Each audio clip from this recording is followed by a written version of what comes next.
the Ligue action kicked off with a bang on Friday night at Rosen Park. I was there to commentate 4 days after Habib Beye was sacked. Rennes defeated Paris Saint-Germain by 3-1. I would say overall it was a deserved win for Rennes, even if PSG had a lot of chances as well. It was one of those it could have finished sort of 6 apiece, but the atmosphere was unbelievable. And for once, you saw a team playing PSG and really going for it. You have to give credit, I think, to Sébastien Tombouré, who was coaching the Rennes reserves, had 4 training sessions with the first team, came in, made some interesting choices, handed a first start of the season to a youngster right-back, Mohamedou Najida, and he was one of a host of sort of heroes for Rennes. Brice Samba, absolutely brilliant in goal. Moussa Al-Tamari, he was excellent on the right wing, not just because he scored a really good goal, but by attacking all the time and scaring PSG with his pace, he kind of forced Nuno Mendes to stay back and defend. So he got the first goal. Esteban Lepaul then with a header, 2-0 with 15 to go. It was looking like, okay, Rennes are going to do it. And then a minute later, Ousmane Dembele scored with a header. So it was all like, game on again. But to be fair, Rennes, even at 2-1, they kept attacking, and Brélin Bolo scored. It was a goal in which all 3 of Tomboré's substitutes were involved. Jaoui Cissé, Ludovic Blas, Brélin Bolo, and a wonderful atmosphere. And you can sense it's been a difficult season for Rennes, but this meant a huge amount. And Tom, probably not a result that too many people saw coming, given the week that Rennes had. Yeah, I mean, a terrible week for Rennes in terms of their preparations for the game, with the departure of Habib Beye, and also the fact that PSG looked like they were coming into form, going into this off the back of that fantastic 5-0 win over OM the previous weekend, albeit a slightly feeble version of OM. But yeah, fantastic result for Rennes. And, lest we forget, they have got the best record against PSG in terms of victories during the QSI era. PSG have very frequently come unstuck at Roazhon Park. And so perhaps, we shouldn't have been as surprised by this result as we all were. But yeah, I mean, interesting to see, that the team that Tombouré set out, Moussa Al-Tamari playing in a right wing role rather as a wing back, which is where he was playing under Habib Beye, ditching Beye's 3-5-2 system for a 4-2-3-1. Esteban Lepaul scoring a really nice header from a corner. His form has been a little bit patchy of late. Goal for Brice Bolo as well. So yeah, very positive result for Rennes and adds a real bit of intrigue to the title race.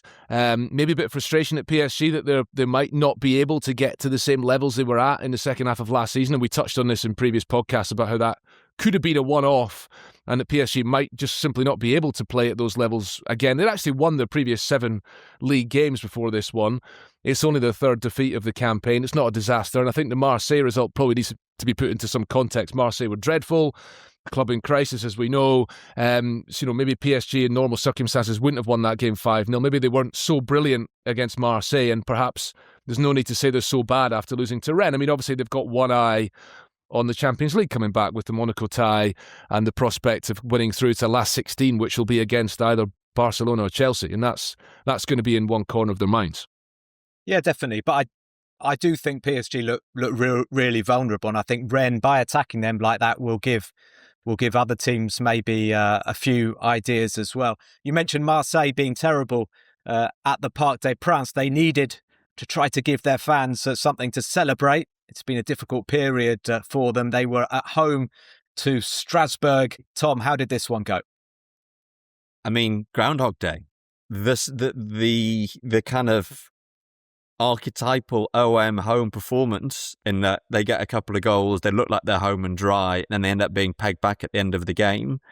They have now conceded 7 goals in second half stoppage time since the beginning of the season, and have dropped points in second half stoppage time on 5 occasions. And it was almost identical to the 2-2 draw that they had at Paris FC a couple of weeks ago. Obviously, the context is that this was the first game after Roberto De Zerbi's departure, so you had Pancho Abaldonado stepping in once again as caretaker coach. and he set out a fairly attacking starting 11. Mason Greenwood scores a really nice goal set up by Amin Gouiri, who then scores the second goal early in the second half. And Strasbourg, who went into this off the back of back-to-back defeats in Ligue 1. So a bit of pressure on Gary O'Neill to turn things around. And his substitutions changed the game. Sebastian Nanasi reduces the arrears with 17 minutes remaining. And then it was another substitute, Gessim Yassin, who wins the penalty deep into stoppage time. And you feel it now watching OM, because this has happened so many times. They will crumble. They will not hold out. They're going to concede a goal here. So it proves. I think it was Emerson who conceded the penalty. And then Joaquin Panicelli took this really feeble penalty, placed it at like chest height right down the middle of the goal at his Argentinian compatriot Geronimo Rulli, but Rulli couldn't keep it out. So Strasbourg, snatch a point right at the death, and yet more doom and gloom for OM. And then hours later, Mehdi Benassia's departure as sporting director is announced. It just seems to go from bad to worse, doesn't it? And Mehdi Benassia announcing his resignation came as a bit of a shock. He actually says that he handed in his resignation. He wrote his letter and handed that in the previous Monday. So, all week we've been talking about Mehdi Benassia working behind the scenes to appoint a new coach, and that he likes Habib Beye a lot. But actually, he's off. He has gone now. And it feels to me, Andy, like a bad time to be jumping ship. Yeah, I think so. But I suppose part of the volatility of Mehdi Benassia seems to be quite a volatile character, and it's such a volatile club. None of this should be surprising. I think also you could perhaps say that, the job of the sporting director, the transfer window's just shut. Maybe look for a new one, bring them in, and they have a bit of time to run up to the next transfer window in the summer. What's the point in Benassia staying until the end of the season and then going, just as the transfer window is going to be opening then? Who chooses the coach? Yeah, but what's the point? I don't know. I mean, what's the point? Yeah. What's the point in him choosing the coach, and if he's going to be leaving anyway? If his mind is on elsewhere anyway, I think, okay, the sporting director chooses the coach, but somebody else has to choose the sporting director. Maybe Pablo Longoria has a name in mind. Maybe Frank McCourt wants his say. I suspect probably not much, because I don't think he's an expert in terms of recruiting the coach. But, Habib Beye has been the one that's been talked about for days, and I don't think you need to be a huge expert. We're not sporting directors, but we could have come up with the name of Habib Beye. He's a former Marseille captain, a relatively distinguished playing career at the Velodrome and elsewhere, and he's got a bit of experience in Ligue 1. So yeah, why not Habib Beye? I mean, I think I'm not sure that Benassia staying or going really needs to be that significant in the search for a new coach. And clearly, right now, they need a manager who can come in and fix things on the pitch, whereas the sporting director's brief is more kind of looking ahead, the bigger picture, signings for next season and so on. And of course, there'll be plenty of comings and goings in the summer at Marseille. You can be sure whoever the sporting director will be.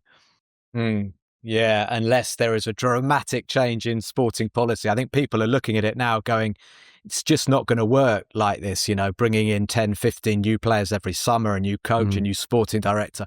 At some point, surely they're going to have to try to build a serious sort of project. Just to sort of add to the context, not just in Marseille, but around Ligue 1 this weekend, it was an emotional and sometimes angry weekend in the stands. The Marseille Ultras boycotted the first 15 minutes at the Velodrome, so the two stands behind the goals were empty. The big sort of stands that were running down the Virage Nord read, and this is the English translation, "Stands empty for a club self-destructing. All your projects go up in smoke over these wasted years." And at the bottom in red, a message to the president and to the owner, Frank McCourt. McCourt and Longoria, F off. At the other end, we had McCourt, captain of a ghost ship that never crosses the ocean. We had another completely different one that said LFP Article 1, destroy the people's game. So a bit of anger at the LFP as well. I was in Rennes, as I mentioned, and before that game against PSG, we had a big banner behind one of the goals that said, "Another season of being bored shitless. Bye-bye to empty promises," with Bye being a play on word with Habib Beye. In Monaco, Andy, there was Monaco against Nantes, and our friend Luke Entwistle put these photos on Twitter, quite amusing. Monaco, their ultras boycotted. There were just a few people in the stands and a big banner that said Direction démission. They're calling for the board to resign. And then at the other end, we had the Nantes away fans, quite a sparse clustering of Nantes fans, and their banner read, "Too many humiliations. It's affecting our motivation." So they're always communicative, aren't they? You know, always we're always getting messages, whether they're positive or negative. And just one other thing, Andy, about Monaco-Nantes. It finished 3-1 to Monaco. Adingra got 2. Zakaria got 1. An important win for Monaco ahead of their game against PSG in the Champions League playoff. But I want to mention Fabien Santons, the player who scored for Nantes. He's afraid of flying. Yeah. So he went by car from Nantes to Monaco. And if you know your geography, it's a long way, 1,200 kilometres. So he was driven for 11 hours, lost 3-1. He did score Nantes' goal, and then 1,200 kilometres back to Nantes, he must be feeling a little bit sort of, what's the point? It's the modern day Dennis Bergkamp. at least in terms of being afraid of flying, perhaps not in any other respect whatsoever. Yeah, a good honest player. All right, elsewhere, just before we get on to the Lyon-Nice game, Brest got a 1-1 draw in Lille. It's now 6 games without a win for Bruno Genesio and Lille. Labo Lascari scored a really good goal for Brest. He then celebrated doing the Cole Palmer celebration because he is actually on loan from Lens, scoring against Lille, so he enjoyed that. Le Havre 2, Toulouse 1. That's a really impressive win, actually, for Le Havre. They are all but safe now. They were down to 10 men after 2 minutes. Sangante was sent off in the second minute for a foul on Emerson. Issa Soumaré, the Senegalese attacker, scored 2 goals. Toulouse president Olivier Clorec said it was a shameful performance from his players, which I felt was maybe over the top, given that Toulouse are top half and doing really well, but not a good result for them. Lorient 2, Angers 0. Pagis and Makengo with the goals. Lorient up to 9th, and they are level on points with Strasbourg and Monaco, who are in 7th and 8th. Metz 1, Auxerre 3. Big win for Auxerre. 2 own goals. Kevin Danois scored the third. Auxerre third from bottom, but they're now 3 points above Nantes and 4 points above Metz. Andy, I would like you to tell me a bit about Lyon against Nice. 2-0 to Lyon, 13 wins in a row. They're pulling clear now of Marseille in the race for the top 3. And some of their fans were even saying, well, why can't we catch Lens and PSG? I think they're 6 points behind PSG. Yeah, that might be pushing things a bit. Let's focus, I think they need to be a little bit, just calm things down a little bit. I mean, obviously you sense that this winning run can't carry on forever, right? I mean, 13 games in a row is an incredible sequence.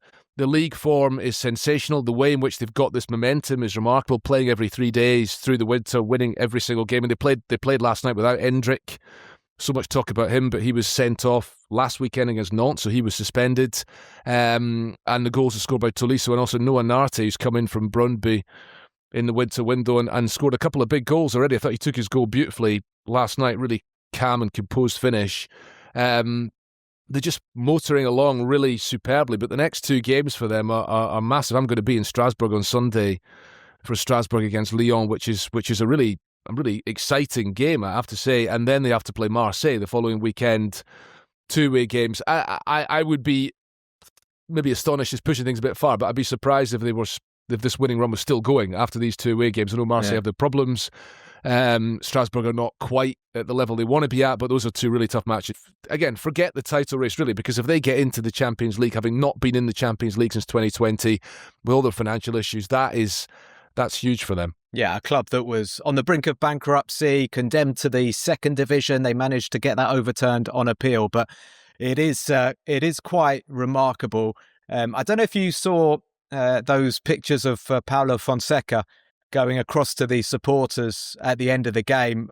The players were all celebrating in front of the ultras, and there was another banner I tell you what, Ligue 1 fans and their banners this weekend, amazing. But it was a simple one, Bravo Fonseca. And they chanted his name and he was welling up. And it was a really emotional moment. And this is a guy who was suspended for 9 months, couldn't go on the touchline for 9 months after that clash with a referee around about a year ago now, wasn't it? Mm-hmm. Like we said, he's done it with a reduced squad, without a centre forward in the first half of the season. Fantastic achievement from him.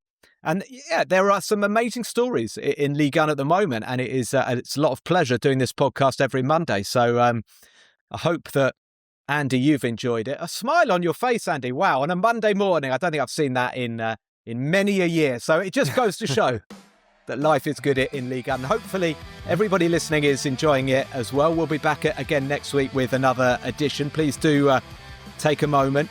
I know I say this every week. Sometimes I get a bit of a response, not always though, but take a moment to like us, to subscribe to us on the podcast platform, Spotify, Apple, etc. Subscribe to us on YouTube as well. I'm doing a bit of extra work on that, doing some short videos and stuff. So tune in the French Football Show on YouTube. Thank you for joining us this week. We'll be back very soon. Indeed, next week. Until then, bye-bye. See you soon. Goodbye.